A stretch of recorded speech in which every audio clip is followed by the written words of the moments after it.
দৰঙৰ খাৰুপেটীয়া আৰক্ষী থানাৰ অন্তৰ্গত হিমলবাৰী গাঁৱৰ এগৰাকী 40 বছৰীয়া লোক নিৰুদ্দেশ। প্ৰায় 20 দিন ধৰি নিৰুদ্দেশ হৈ আছে লোকজন। হিমলবাৰী গাঁৱৰ মৃত আজগৰ আলীৰ পুত্ৰ আতাউৰ ৰহমান নিৰুদ্দেশ হোৱাত চিন্তিত হৈ পৰিছে পৰিয়ালৰ লোক। উল্লেখ্য যে আতাউৰ ৰহমান মানসিকভাৱে সামান্য বিকাৰগ্ৰস্ত যদিও 7 বজাৰ ঘৰৰ কাম কৰিব পাৰে বুলিও জানিবলৈ দিয়ে পৰিয়ালৰ লোকে।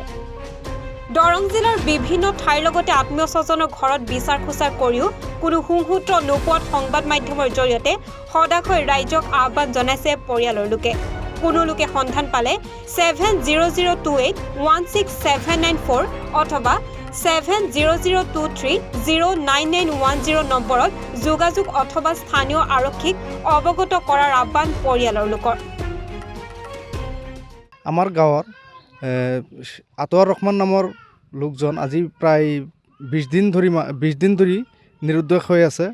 আমি দৰং জিলাৰ চুকে কোণে বিচাৰি আছোঁ, বিচাৰি পোৱা নাই। আৰু চকে কোণে আমাৰ যিমান আলহী ঘৰ আছিল সব জেগাতে আমি খবৰ লৈছোঁ, ক'তো পোৱা নাই। যদি কোনোবাই আতাউৰ ৰহমানক দেখা পায় যোগাযোগ কৰি আমাক যাতে দিয়ে, আৰু নহ'লে আৰক্ষী থানাত যাতে সমজাই দিয়ে। কিবা বেমাৰী নেকি? হয়, মানসিকভাৱে বিকাৰগ্ৰস্ত।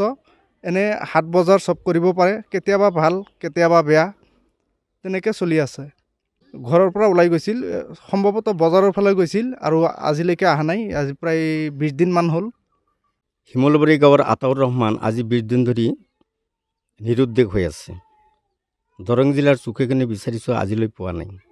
আৰু তেওঁৰ বেমাৰ সামান্য পৰিমাণে মানসিক বিকাৰগ্ৰস্ত হৈ আছে।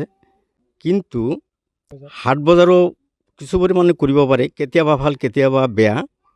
এনেকুৱা অৱস্থাত তেওঁ ঘৰৰ পৰা ওলাই গৈছে, আজিলৈ পোৱা নাই।